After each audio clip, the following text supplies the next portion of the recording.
All right, Shalom. I want to start by giving all praise, honor, and glory that's due to Yahweh, by Hashem Yahweh Shai, by Hashem Rakakwadash. Double honor to the apostles and elders of great millstone who rule well and who taught us his truth.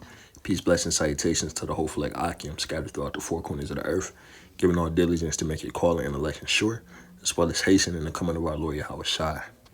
All right, so as we all know, the M.O.T.B, which you see the letters right here, the M up the B, it's the RFID microchip, man. And the first person who got the Neuralink, when the scriptures talk about receive a mark in his forehead or in his hand, well, the forehead is dealing with the brain, the hand is dealing with the hand. You know what I'm saying? And this guy was the first person to receive, allegedly, the first person to receive a Neuralink. He's a quadriplegic. All right, and they're rolling it out kind of slowly. But as the time goes on and this guy heals up, we'll see what becomes of this man. But when you sit back and you look at this guy and you listen to how he tries to describe his ability that he has with the Neuralink to move things with his mind as far as on a computer screen go, then you realize it's going to be a major thing. There's a lot of quadriplegics, paraplegics out there who don't have the ability to move their limbs or, you know what I'm saying, or do the average thing, for whatever reason. Okay, so a lot of people are gonna flock to this M.O.T.B, man. Okay, a lot of people are gonna flock to it, man, and because for one, if you're a quadriplegic, I can damn near bet that you hate your life, no matter how much money you got. Like you had Stephen Hawking, he was a fucking quadriplegic, a weird freak too, man. He was on Epstein Island and all type of, but I'm pretty sure he hated his life because he couldn't use his faculties. So you don't have anything to lose at that point. So you're gonna have a lot of people lined up to take this thing, man. And while it's only been used to, this guy's only been able to play chess with his brain so far. When it gets to the point where he's able to move his limbs, all right, he's able to stand up, walk, or whatever Esau's gonna do, man. It's gonna be a major campaign rollout for this thing. All right, so yeah, man, let's hear him out though. Cursor with your mind. Freaking wild. It's hard to explain, honestly. Like, so much of what I feel is impossible to get others to understand. So, like right now, I can feel myself moving my index finger. It's not moving, but I can feel it. I'm doing it, and it's just not able to, there's no way for y'all to understand like what that feels like. I can explain it, I can try, but there's just no way.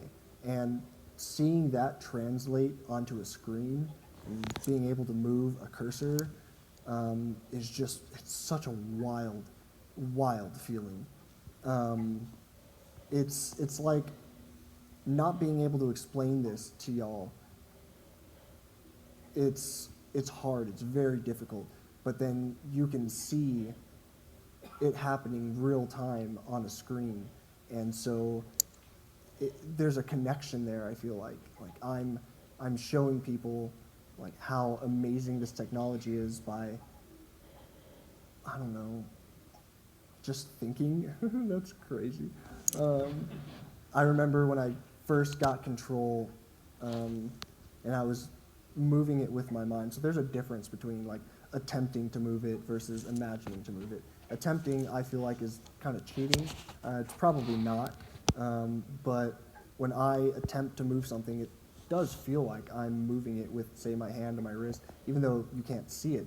To me, I can feel things in my arm moving around, maybe that you just can't understand, I guess.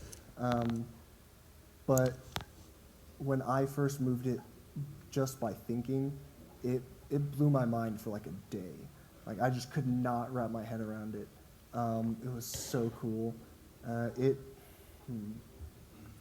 I can talk at length about this, like what it actually feels like, and y'all like come up and ask me as many questions as you want, because this is not an easy thing to answer. It is very, very complicated. Like what I'm feeling and what I can explain to you, it feels very cool. I'll say that. Yeah, man. So this guy, he didn't have a whole lot of words to explain what he was feeling. He didn't have a whole lot of words to explain what he was feeling. But I'm pretty sure that Esau is just gradually, he's not allowing this thing to do what it's fully capable of yet, man. They got to gradually roll this thing out. But when it comes time, man, and they need to grab the masses, they're going to allow it to be on full display. So Revelations 13 and 15, and he had power to give life unto the image of the beast, right? He being Edom, the elites, they have power to give life unto the image of the beast. They're going to pass all type of laws and legislations, okay? They're going to use these celebrities to push it.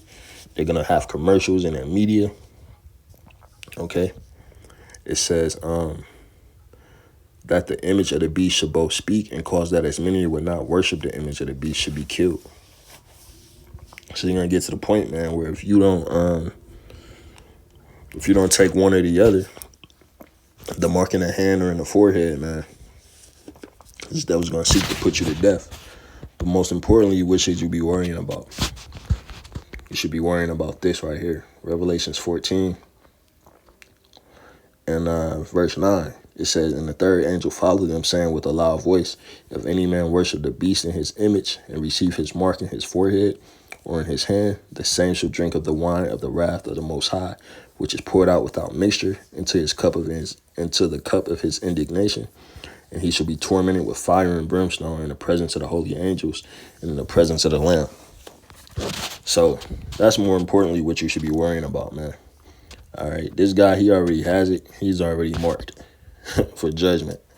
Simple as that, man. So it don't matter if he ever feels anything or walks or not. He's marked for judgment, okay?